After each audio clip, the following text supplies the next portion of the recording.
గౌరవ ముఖ్యమంత్రి గారికి విజ్ఞప్తి చేస్తా ఉన్నాను, మీరు ఏది ఆలోచించకుండా ఎన్ని ఎకరాలు చేసినా సరే మహా అంటే 20 ఎకరాలు 25 ఎకరాల కన్నా ఎక్కువ ఏ రైతు వ్యవసాయం చేస్తలేడు అధ్యక్ష.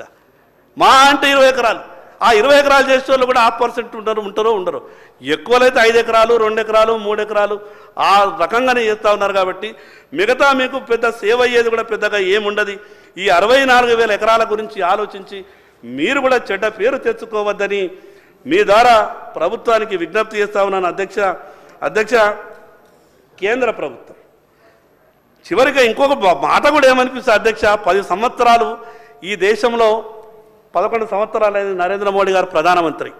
గతంలో 10 ఏళ్ళు కూడా తీసుకోనటువంటి ఎంతో గొప్ప సాయం తీసుకున్నారు కేంద్రం నుంచి. కేటీఆర్ గారు మా నాయకుడు ఒక మాట చెప్పబోతే చివరికి బీజేపీ వాళ్ళు కూడా మాట్లాడుతున్నారా, ఆఖరికి బీజేపీ వాళ్ళు కూడా మాట్లాడుతున్నారా, ఆఖరికి బీజేపీ వాళ్ళు కూడా మైక్ ఇస్తున్నారంటే ఏంది అధ్యక్ష ఇది? బీజేపీ అంటే ఏమనుకుంటారు అధ్యక్ష? మీరు ఈ పాత 10 జిల్లాలు కొత్త 33 జిల్లాలు పరిపాలించినటువంటి మీకే గింత ఉంటే 750 జిల్లాల్ని పరిపాలిస్తున్నాం, మాకింత ఉండాలా? మా అధికారం గురించి మీకు తెలియదా? బీజేపీ గురించి చెడుగా మాట్లాడితే ఏమైందో మీకు తెలియదా? అంత అవమానపరిచే విధంగా ఆఖరికి బీజేపీ వాళ్ళు కూడా మాట్లాడతారంటే ఎట్లా అధ్యక్ష?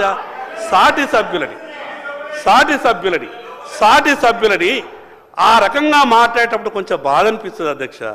మేము మా పార్టీని మా ప్రభుత్వాన్ని మా నాయకుడిని మాట్లాడినప్పుడు ఇంటర్ఫియర్ ఇది కరెక్ట్ కాదు అని చెప్పే ప్రయత్నం చేస్తే నాకు వాళ్ళు అన్నటువంటి మాటలు బాధ అనిపించింది.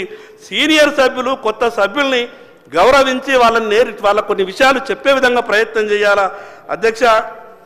ఈరోజు నాకు బాగా జ్వరం వచ్చింది అధ్యక్ష. నేను ఎందుకు ఈ మాట చెప్తున్నానంటే ఇంత ఇంపార్టెంట్ చర్చ ఉన్నది రైతులకు సంబంధించింది, నాకు విపరీతంగా లేవచ్చు లేక, కానీ ఇటువంటి అవకాశం రాదు.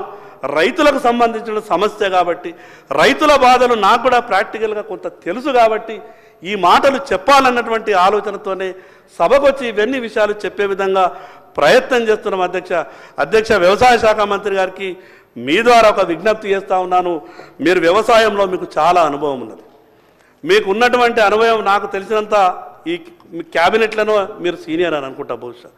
ఎందుకంటే మీరంటే గౌరవ ముఖ్యమంత్రి గారికి కూడా చాలా మర్యాద.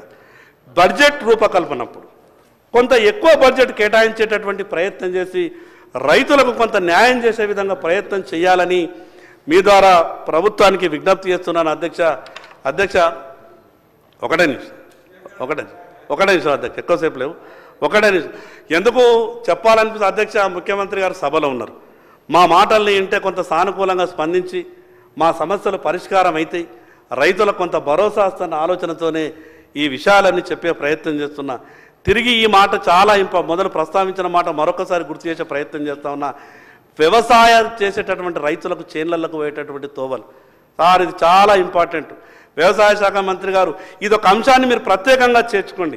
ఎందుకంటే రైతు చేన్లకు వ్యవసాయం చేసే రైతు చేన్లకు పోవాలంటే రోడ్డు పోలేనటువంటి పరిస్థితిలో ఉన్నాడు అధ్యక్ష. ఈరోజు వ్యవసాయం గతంలో చేయడానికి ఎవరైనా కూలీలు నడుచుకుంటూ చేన్లకు వస్తుండే, ఈరోజు కూలీలు నడుచుకుంటూ చేన్లకు వచ్చేటటువంటి పరిస్థితి లేదు. ఆటో పెడితేనో లేదా ఇంకోటి పెడితేనో చేన్లకు వస్తున్నారు. మరి ఆటో పెట్టాలన్న రైతు మిగతా ఎట్లయినా కానీ కూలీలను చేన్లకు తీసుకుపోవాలంటే వర్షాకాలం రోడ్లు లేకుంటే ఎట్లా పోతాడు అధ్యక్ష? ఏ గ్రామానికి వెళ్ళినా ప్రతి గ్రామంలో రైతులు ఒకటే అడుగుతున్నారు, మీరు మాకు ఏం చేసినా చేయకున్నా మేము చేన్లకు పోతేందుకు మాకు రోడ్లు వేయాలని రైతులు మాట్లాడుతున్నారు కాబట్టి ఇది రిపీట్ రెండోసారి కూడా చెప్పినా. ఎందుకు చెప్పిన విషయం అంటే మీకు మరీ గుర్తుండాలన్న ఆలోచనతోనే ఈ విషయాన్ని చెప్పేటటువంటి ప్రయత్నం చేసిన.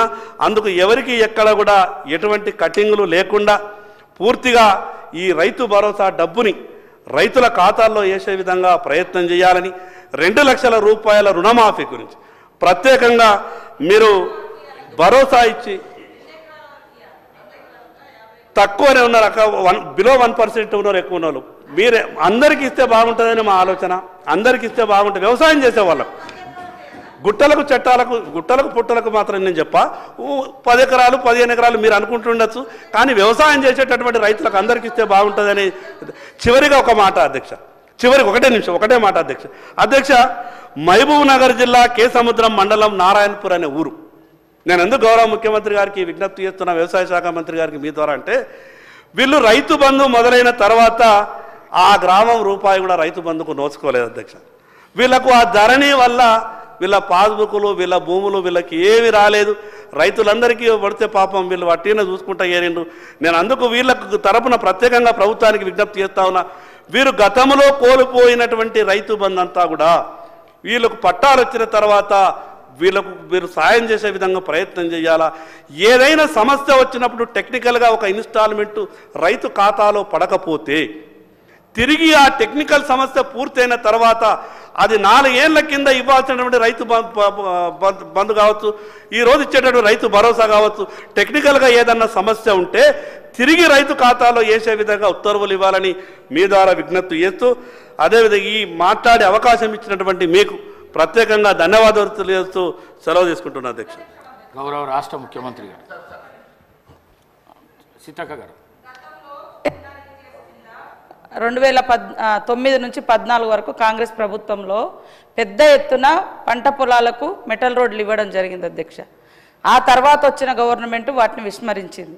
ఇప్పుడు మొన్న మా పంచాయతీరాజ్ శాఖ నుంచి కూడా ఎన్ఆర్ఈజీఎస్లో మళ్ళీ ఆ ప్రొవిజన్ పెట్టి రైతుల కోసం అక్కడ ఉన్నటువంటి అధికారులు ప్రజాప్రతినిధులు కూర్చొని ఒక్కొక్క నియోజకవర్గానికి అక్కడ ఉండే ఫండ్ని బట్టి మీరు ఏర్పాటు చేసుకోవాలని కూడా చెప్పడం జరిగింది అధ్యక్ష.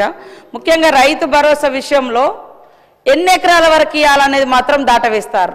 ఆయనేమో అందరికి ఇచ్చేయండి ఓకే, కానీ ఎన్ని ఎకరాల వరకు? 100 ఎకరాలు ఉంటే 100 ఎకరాలకు ఇద్దామా, 50 ఎకరాలకు ఇద్దామా, 200 ఎకరాలు ఉంటే 200 ఎకరాలకు ఇద్దామా, ఎట్లా ఇద్దామో గది స్పష్టం చేయాలని మేము కోరుతాను అధ్యక్ష.